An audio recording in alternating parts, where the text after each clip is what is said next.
what is this value added method? Now this is very very simple but again very important, but this method usually ये 6 number में नहीं आता. अगर इसका numerical आता है most of the times तो वो 3 या 4 मार्कर में होता है. So coming up to, this is the name of the method, this is called value added method. ठीक है, अब इस मीनिंग क्या है? पहली चीज तो मैंने आपको बताई कि ये वो मेथड है जिससे हम, sorry I missed sharing the screen. Yeah, so this is called our value added method. Now this is the method जिससे हम क्या निकालते हैं? पॉइंट नंबर 1, हम NNP at FC निकालते हैं. आई गेस जितने भी ऑनलाइन आए यहाँ पर अभी students, they all are aware of this aggregate, जिसको बोलते हैं net national product at factor cost, जिसको हम यूज करते हैं in terms of national income. किसी भी देश की कमाई जाने वाली टोटल इनकम को हम नेशनल इनकम कहते हैं, जिसमें हमारे देश, जैसे फॉर एग्जांपल हम इस देश के अंदर कमा रहे हैं 1 करोड़ और फॉरेन से कमा रहे हैं 2 करोड़, तो हमारी टोटल इनकम हो गई 3 करोड़. तो ये जो टोटल इनकम है इसको हम बोलते हैं नेशनल इनकम. आई होप ये चीज आपको याद होगी. आगे बढ़ते हैं. तो ये वैल्यू एडेड मेथड पहली चीज क्या करता है? नेशनल इनकम को कैलकुलेट करने में यूज करते हैं. दूसरी चीज, इसमें डिफरेंट फेजेस ऑफ प्रोडक्शन आते हैं. डिफरेंट फेजेस ऑफ प्रोडक्शन मतलब फॉर एग्जाम्पल दैट एक फार्मर है, उसने व्हीट बनाया, उसने गेहूं बनाया, उस गेहूं से आगे मिलर ने क्या किया? मिलर ने उससे फ्लोर बनाया, आटा बनाया, है ना. गेहूं से आटा बना और आगे एक बेकर था, उसने उससे केक बनाया. तो यानी कि किस तरीके से ये फेज 1 से फेज 2, फेज 2 से फेज 3 में जो प्रोडक्शन हुई है, पहले गेहूं बना, गेहूं से फ्लोर बना और फिर फ्लोर से केक बना. तीनों चीजें हमारे जीडीपी में इंक्लूड होती हैं और इस जीडीपी के थ्रू हम निकालते हैं हमारी नेशनल इनकम, जिसको बोलते हैं एनएनपी एट एफसी. तो इस पूरे फेजेस को हम जो एक टर्म देते हैं इकोनॉमिक्स में, which is called value added method. Farmer to miller, miller to baker and in between और भी लोग हो सकते हैं. This is just an example for you to understand. अब जैसे कि आपको पता ही है कि कोई फार्मर है, वो गेहूं बनाएगा, आगे जब मिलर उससे खरीदेगा, सपोजिंगली आप ये सोचकर चलो कि मार्केट में मैंने कोई चीज 200 रुपए की खरीदी और मैंने उसे ले जाकर 300 रुपए में बेच दी. जैसे कि फॉर एग्जाम्पल एक मिलर ने, जो गेहूं बनाने का काम करता है उसको मिलर कहते हैं, एक मिलर ने गेहूं खरीदा, गेहूं मतलब कच्चा गेहूं फार्मर से खरीदा. ठीक है, मान लो उसने 200 रुपए का ये व्हीट खरीदा. बात सिंपल सी है, गेहूं उसने खरीदा क्यों? ताकि वो आगे उस गेहूं से आटा बना सके, फ्लोर बना सके, और उस फ्लोर को बनाने पर उसने क्या करा? उस 200 रुपए की गेहूं को उस 300 रुपए के आटे में कन्वर्ट करके, प्रोड्यूस करके मार्केट में सेल कर दिया. तो यानी कि उसने बीच में जो ये 100 रुपए ऐड करे हैं, वो अपनी मेहनत, अपने रॉ मटेरियल, अपनी ट्रांसपोर्टेशन, अपनी मशीनरी कॉस्ट ऐड करी है. इस 100 रुपए को हम इकोनॉमिक टर्म्स में और इस मेथड के हिसाब से हम कहते हैं वैल्यू एडेड. आपने देखा ना, इतने का खरीदा प्लस उसमें क्या करा? ये अमाउंट वैल्यू ऐड कर दी, तो इससे मुझे वो फाइनल प्राइसिंग मिल गई जिस पर वो आउटपुट बेचा गया. ओके, लास्ट 100 रुपीज वाली बात रिपीट करनी है. Just a second Purva, I will repeat it. मैं पूरी चीज एक बारी और रिपीट कर देती हूँ so that it becomes clear for everyone. I'm seeing who's absent today, I think. So coming it like taking it further, मैं दोबारा से आप लोगों को एक्सप्लेन करती हूँ in the point, from the point of view कि देखो, मैंने जैसे एग्जांपल दिया, एक व्हीट है, व्हीट कौन बना रहा है? फार्मर बना रहा है. ठीक है, आप भी एक फ्लो चार्ट ऐसे अपनी नोटबुक में बना लो, आपको याद रहेगा जब आप रिवाइज करोगे. फार्मर है जो व्हीट बना रहा है, फिर इसके बाद फार्मर अब व्हीट यार क्या करेगा? मार्केट में ऑब्वियसली वो बेचने के लिए बना रहा है, प्रॉफिट्स अर्न करने के लिए कमा रहे, तो वो मार्केट में सेल करेगा ना. तो मिलर क्या करेगा? उससे ये व्हीट खरीद लेगा. सपोजिंगली उस मिलर ने 200 रुपए में ये व्हीट खरीद ली और उस 200 रुपए के व्हीट को उसने क्या करा? आगे फर्दर 300 रुपए में किसी को बेच दिया. एक फार्मर से 200 रुपए में इस मिलर ने गेहूं, कच्चा गेहूं खरीदा, उसे फर्दर मशीनरी, रॉ मटेरियल्स के साथ यूज करा और एक फाइनल गुड बनाया, वो है आटा, फ्लोर. और उस फ्लोर को मार्केट में 300 रुपए में बेच दिया। तो ये जो उसने 200 रुपए में खरीदा, ये उसकी होती है इंटरमीडिएट कॉस्ट। आप इस चीज को लिख लीजिए, ये जो उसने 200 रुपए में अपना ये रॉ मटेरियल खरीदा जिससे वो फर्दर गुड बना रहा है, उस कॉस्ट को हम बोलते हैं, उस चीज की वैल्यू को हम बोलते हैं इंटरमीडिएट कंजम्पशन, या जिसको बोलते हैं आईसी। ठीक है, इसमें इसने क्या करा, इस इंटरमीडिएट कॉस्ट में उसने 100 रुपए अपनी वैल्यू ऐड कर दी कि भाई मुझे इतना इतना और इसमें खर्चा लगा, एंड फाइनली उसने क्या करा, इस 300 रुपए में इस वैल्यू आउटपुट को, इस वैल्यू ऑफ आउटपुट को मार्केट में बेच दिया किसी को। 200 रुपए में खरीदा, 100 रुपए उस पर मेहनत करी, लगाया और इन्वेस्ट किया, और 300 रुपए में फाइनली में बेच दिया। तो ये सारी चीजें हमारी किस में इंक्लूड होती है, ये इंक्लूड करी जाती है इन आवर जीडीपी प्रोसेस, जिसको हम बोलते हैं जीडीपी एट मार्केट प्राइस। और मार्केट प्राइस पर ही क्यों निकालते हैं, क्योंकि आप जानते हैं कि ये सेलिंग प्राइस है। एमपी आपने पढ़ा है, market price, this is our market price. तो इसीलिए हमारे लिए बहुत जरूरी है कि हम इसे कैलकुलेट करें at only MP, market price. ठीक है, now coming back to the formula. ये तो मैंने आपको ये समझाया है कि ये प्रोसेस कैसे चल रहा है। अभी थर्ड पॉइंट जो आप कह रहे थे, एवरी एंटरप्राइज, मेरा कहने का मतलब क्या है, एवरी एंटरप्राइज मतलब एवरी प्रोडक्शन यूनिट, चाहे मिलर हो चाहे बेकर हो, बेकर से आगे मैं खरीदूं और फिर उसमें उसको आगे बेचूं, कुछ भी हो सकता है ना। तो किसी भी एंटरप्राइज क्या करता है, अपनी वैल्यू ऑफ आउटपुट, अपनी वैल्यू ऑफ प्रोडक्ट जरूर इंक्लूड करता है। ऐसा कभी भी नहीं होता, मार्केट में कभी भी नहीं होगा ना कि एक कन्फेक्शनरी वाला, सपोजिंगली अगर ब्रेड आपके घर के पास जो कन्फेक्शनरी या कोई बेकरी शॉप है जो उस पर ब्रेड 12 रुपए की मिलती है, हाफ ब्रेड 12 रुपीज की है, वो उसको 12 रुपीज की थोड़ी पड़ती है, उसको फॉर एग्जाम्पल वो ब्रेड पड़ती होगी 8 रुपए की। उस पर वो क्या करता है, अपनी सारी वैल्यू एडेड कॉस्टिंग लगाता है और आपको 12 रुपए की बेच देता है।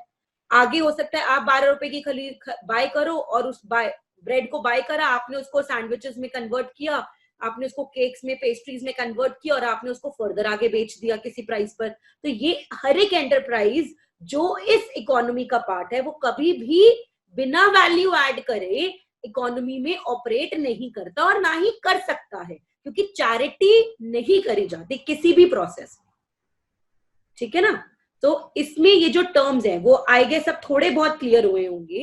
एक पहली चीज हमने पढ़ी वो है value of output. Value of output का मतलब क्या है कि वो गुड आपने कितने रुपए में बेचा। ठीक है, जैसे मैंने बोला मैंने 200 रुपए की चीज को 300 रुपए में बेचा, तो वो वैल्यू ऑफ आउटपुट क्या हो गई मेरी, 300 रुपए, कि मैंने किसी गुड को आगे कितने में बेचा या सामने वाले ने मुझसे वो गुड कितने में खरीदा। It's just the same thing, that is called value of output, जिसको आप VOU ऐसे एक्रोनिम में लिख सकते। देन माइनस, अब 300 रुपए में बेचा, लेकिन उसको मैंने फर्दर पीछे से खरीदा कितने में था, मिलर ने आटा 300 रुपए का बेचा, लेकिन उसने आगे उसने पीछे फार्मर से कितने का खरीदा था, 200 रुपए का खरीदा था। तो ये 200 रुपए उसकी क्या हो गई, इंटरमीडिएट कंजम्पशन हो गई। तो इस वैल्यू ऑफ आउटपुट को अगर हम इस इंटरमीडिएट कंजम्पशन से माइनस करें तो हमें क्या मिलेगा, हमें वैल्यू एडेड मिलेगा। कितना मिल गया, 100 रुपए। मैंने कहा था ना कि 200 की चीज में मैंने 100 रुपए की लागत लगाई और मैंने आगे 300 में बेच दिया। और अब मैं क्या कह रही हूं, वही सिंपल ये चीज कि मैंने कितने में बेचा माइनस मैंने कितने में खरीदा। आई रिपीट अगेन, कितने में खरीदा, कितने में बेचा माइनस कितने में खरीदा will give me the value added. और इस वैल्यू एडेड का जो एग्रीगेट हम या जिस टर्म से उसे बुलाते हैं in economics, that is called GVA eight market price. And this G stands for, हम सबको पता है G इज फॉर ग्रॉस, और VA क्या हो जाएगा, आई थिंक वैल्यू एडेड। और किसमें कैलकुलेट करते हैं, हमेशा एट मार्केट प्राइस, क्योंकि ये गुड हमेशा आगे बिकता जाता है ना, एक से दूसरे, दूसरे से तीसरे पर सेलिंग प्राइस ऐड होती जा रही है, इसीलिए इसको MP पर निकालते हैं। यहां तक किसी को कोई कुछ भी नहीं समझ में आया ना तो बता दो, मैं 0 से शुरू कर दूंगी, मुझे कोई दिक्कत नहीं। But I don't want to put you guys into trouble कि भाई घर जाके वीडियो के बाद, क्लास के बाद सोचो यार ये तो पता नहीं क्या ही था आज, क्यों अटेंड करी मैंने क्लास। मैम जो फर्स्ट पॉइंट है, जो वैल्यू वैल्यू आउटपुट आउटपुट वाला जो है, sales is equal to stock, उसमें वो अभी मतलब मैं आ रही हूँ, अभी वो मैं समझा रही हूँ डिटेल में, क्योंकि ठीक है। वो फर्दर है। हाँ जी, पहले मैं आपको अभी टर्म समझा रही हूँ ना कि इसमें मैं क्या, आप जब बुक्स खोलोगे, नोट्स पढ़ोगे, तो you will not be able to understand ना, तो इसीलिए मैं उस चीज को क्लियर कर रही हूँ। करती हूँ, आपने पहले एक फॉर्मूला देखा होगा कि मैंने लिखा है यहाँ पर, ये देखो, रिकॉल मैंने बनाया था एक, बट मैं यहीं से दोबारा शुरू करती हूँ कि वैल्यू एडेड मेथड में नेशनल इनकम निकालने के लिए सबसे पहला स्टेप होता है, वो है हमें निकालना है वैल्यू ऑफ आउटपुट। ये जो VOU है, VOU पीछे आपने पढ़ा था, वैल्यू ऑफ आउटपुट, उसका जो एग्रीगेट है, जिसका नाम है इकोनॉमिक्स में gross value of output at market price. आप प्लीज ये लिख लो साथ साथ। Step number 1, gross value of output at market price. जिन्होंने इनकम मेथड किया है उनको याद आ रहा होगा, फर्स्ट स्टेप क्या था, NDP एट FC निकालते हैं, COE plus operating surplus plus mixed income. जिन्होंने एक्सपेंडिचर मेथड किया उन्हें याद है फर्स्ट स्टेप क्या था, GDP at MP, PFCE plus GDCF plus GFCE plus X minus M। वैसे ही एग्जैक्टली वैसे ही आउटपुट मेथड में सबसे पहली चीज हम क्या निकालेंगे, वैल्यू ऑफ आउटपुट, मतलब कितने में बेचा, bracket. Thank you. So supposedly I made cakes, मैंने 13 केक्स बनाए, आई बेक्ड 13 केक्स।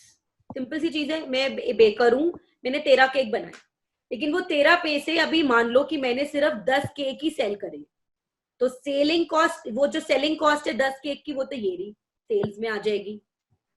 और हो सकता है कि तीन केक अभी मैंने सेल नहीं करे या मेरे बिके नहीं, तो यानी कि वो अमाउंट अभी भी मेरा किस में चल रहा है, मेरा स्टॉक में चल रहा है। स्टॉक मतलब जो अभी मार्केट में बिका नहीं है, जो अभी भी प्रोड्यूसर के पास रखा हुआ है।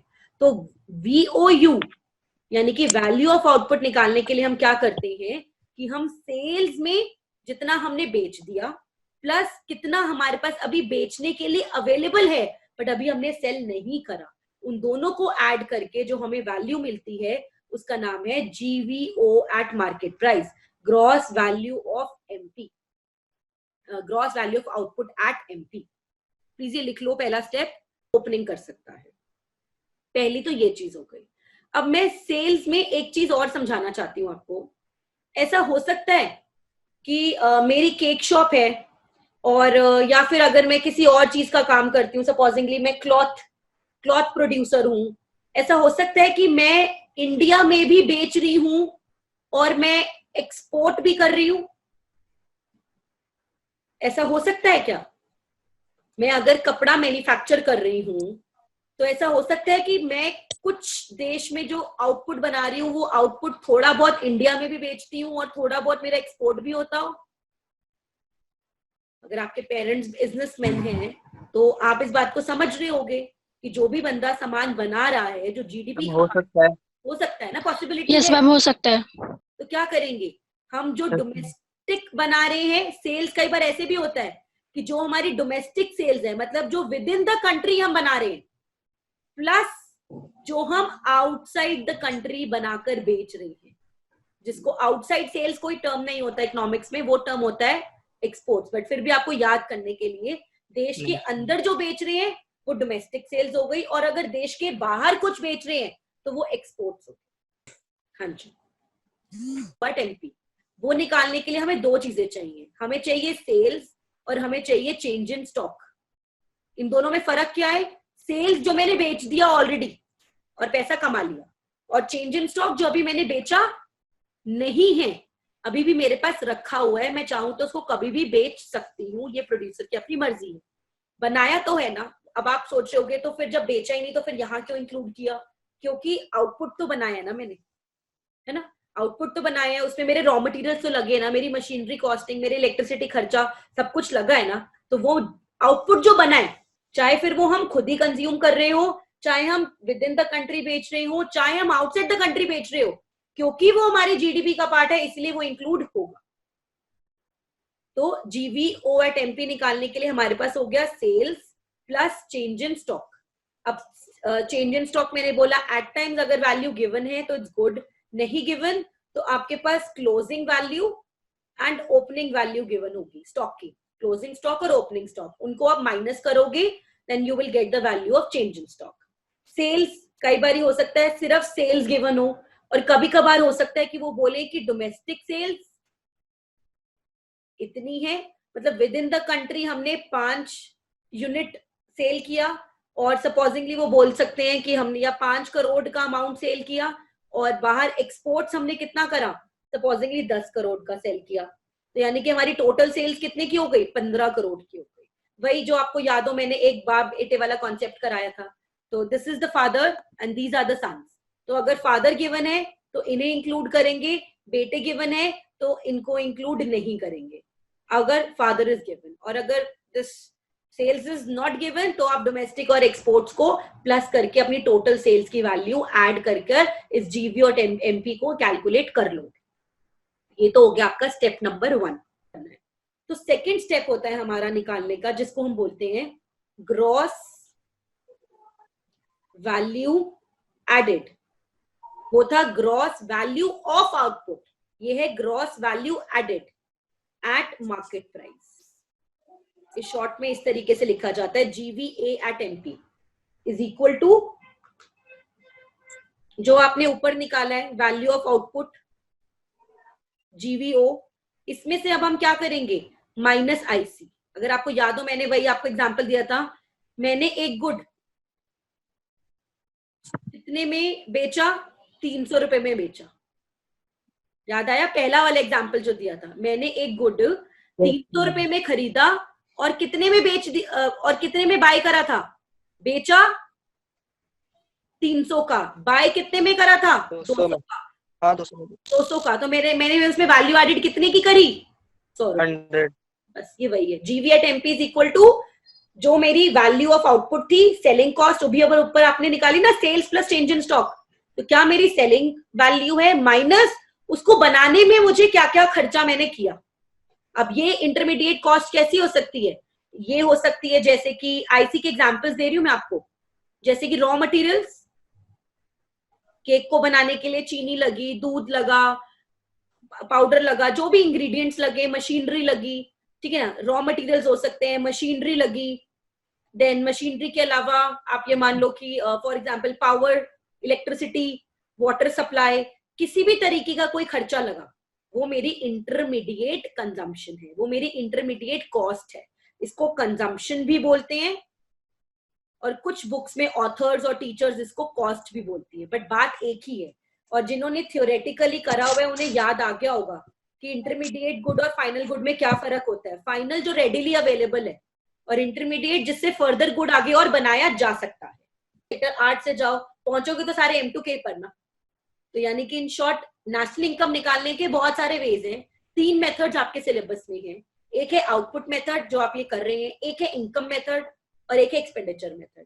आंसर तो घूम फिर के सेम ही निकलेगा, it's just these are different methods of calculating national income. So let me take it further. अब जैसे मैंने सेल्स के ऊपर बात करी, मैं थोड़ा सा आप लोगों के साथ I want to discuss about, and आप इसको लिखेंगे जरूर, इंटरमीडिएट कंजम्पशन के बारे में। अब ऐसा, जैसे मैंने एग्जांपल आपसे पूछा कि यार ऐसा हो सकता है ना कि मैं एक प्रोड्यूसर हूँ और मैं कपड़े अगर बना रही हूँ, कपड़ा बना रही हूँ, तो मैं विद इन द कंट्री भी बेचूं और बाहर भी बेचूं। तो आप सबने अग्री किया कि हाँ मैम पॉसिबल है, आपके पास अगर बाहर से फॉरेन से कोई ऑर्डर आएगा तो आप क्यों नहीं बेचोगे, पैसा कमाने के लिए बेचोगे।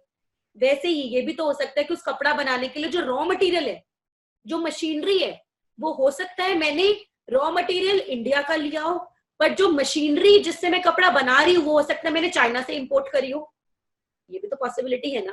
तो यानी कि ये जो इंटरमीडिएट कंजम्पशन है जिसमें परचेजेस आते हैं, तो ऐसा हो सकता है कि इसमें परचेजेस डोमेस्टिक हो, डोमेस्टिक मतलब विद इन द कंट्री में कुछ खरीद रही हूं, प्लस ऐसा भी हो सकता है कि मैं कुछ चीजें बाहर से इंपोर्ट भी कर रही हूं, ये भी तो हो सकता है ना।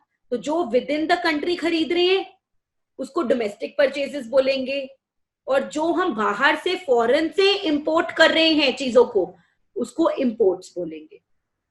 और ये दोनों चीजें मिलकर हमारी क्या बन जाएंगी, इंटरमीडिएट कंजम्पशन बन जाएगी। ये वो गुड्स हैं जो फर्दर गुड्स में, फर्दर प्रोडक्शन में काम आएंगे। ऐसा होता होगा ना। अब जैसे सपोजिंगली मेरा एक फ्रेंड है, उसने एक चेयर प्लांट लगाया, चेयर बनाने का, प्लास्टिक की चेयर लगाने का उसने एक प्लांट लगाया। उसने क्या किया भाई, दाना तो ग्रेन्योल्स होते हैं, जिससे प्लास्टिक के ग्रेन्योल्स होते हैं जिससे चेयर बनती है। ग्रेन्योल्स तो भाई कितने सारे इंडिया में ही बनाने वाले लोग हैं, एक्सपोर्टर्स हैं, तो उनसे ही उसने क्या करा, वो ग्रेन्योल्स खरीद लिया, इंडिया से ही ले लिया उसने, बहादुरगढ़, ये नरेला, कितने सारे और फैक्ट्री एरियाज हैं, उनसे ले लिया। बट जो चेयर उसको बनानी थी, उसकी मशीनरी उसको इंडिया में नहीं मिल रही थी, तो उसने वो क्या करा, उस मशीनरी को खरीदने के लिए उसने क्या करा, चाइना के बेस्ट से बेस्ट इंपोर्टर को फोन किया, उसने 40 दिन के अंदर अंदर एक मशीन इंडिया में उसके लिए इंपोर्ट कर दी। तो ये तो एक सिंपल सी बात है ना, आप कोई भी बिजनेस करने जाओ तो कुछ सामान आपको यहां से भी मिल सकता है, कुछ सामान आपको बाहर से भी मिल सकता है, बट कहलाए जाएंगे तो दोनों ही परचेजेस ना, ये भी परचेज है वो भी परचेज है, ये अपने देश के अंदर ही अंदर है, ये बाहर से है, फर्क इतना ही। तो वो दोनों ही हमारी इंटरमीडिएट कॉस्ट का पार्ट बन जाते हैं। अब ये सारे टर्म मैं यहाँ स्टार लगाती हूँ, टर्म्स एंड कंडीशन है। अब आप डिपेंड करता है कि क्वेश्चन में क्या गिवन है और क्या नहीं। अगेन बाप बेटा, ये क्या है, बाप है, इंटरमीडिएट कॉस्ट गिवन है तो इनको भूल जाओ, इनकी कोई जरूरत नहीं। बट अगर इंटरमीडिएट कॉस्ट नहीं गिवन, बाप नॉट अवेलेबल, सो इनसे काम चलाना पड़ेगा ना आपको। आपको डोमेस्टिक परचेज की वैल्यू ढूंढनी पड़ेगी और आपको इंपोर्ट की वैल्यू ढूंढनी पड़ेगी, दोनों को प्लस करना पड़ेगा और आपको फाइनल आईसी की वैल्यू मिल जाएगी। और हो सकता है खाली डोमेस्टिक परचेज भी दिया हो और इंपोर्ट ना ही दिया हो तो भी काम चल जाएगा, तो इंपोर्ट 0 मान लो या फिर कुछ भी मत लिखो, चलेगा। तो जैसे से आप न्यूमेरिकल करोगे things will be easier for you. To sales plus change in stock, और इस जीवी और टेम्पी का अदर नेम क्या होता है, वैल्यू ऑफ आउटपुट, हो सकता है क्वेश्चन में ये भी लिखा हो। Then step number 2 GVA at MP, जिसको हम वैल्यू एडेड बोलते हैं, मतलब हमने कितना उसमें अपना लगाया, और इज इक्वल टू कितने में बेचा, जीवीओ एट एमपी, या फिर वैल्यू ऑफ आउटपुट कितने में बेचा माइनस कितने में खरीदा था, इंटरमीडिएट कंजम्पशन थी हमारी। अब थर्ड स्टेप, जब आपके पास जीवी एट एमपी आ गया, मान लो आपकी फाइनल जीवी एट एमपी की वैल्यू है 20 करोड़, तो यही जीवीए एट एमपी जो आपकी निकली है is equal to GDP at MP. कुछ फॉर्मूला नहीं है, बस formula, it's just a saying. इसको ये भी बोलते हैं कि जीवीए एट एमपी जो वैल्यू एडेड है, it is also known as GDP at MP, which we all know it as gross domestic product at market price. और अब क्वेश्चन कुछ भी आ जाए, मैं तो कह रही हूं एनएनपी एट एमपी पूछ लो तो कन्वर्ट कर देंगे, नेशनल इनकम पूछ दो तो हम गोल्डन कन्वर्जन लगा के कन्वर्ट कर देंगे, जीएनपी एट एफसी कह दो तो कन्वर्ट कर लेंगे। यानी कि जीडीपी एट एमपी के बाद तो आपको कुछ भी कह देना, तो हम वो 3 कन्वर्जन को यूज करके अपनी आंसर्स निकाल लेंगे। It's very simple.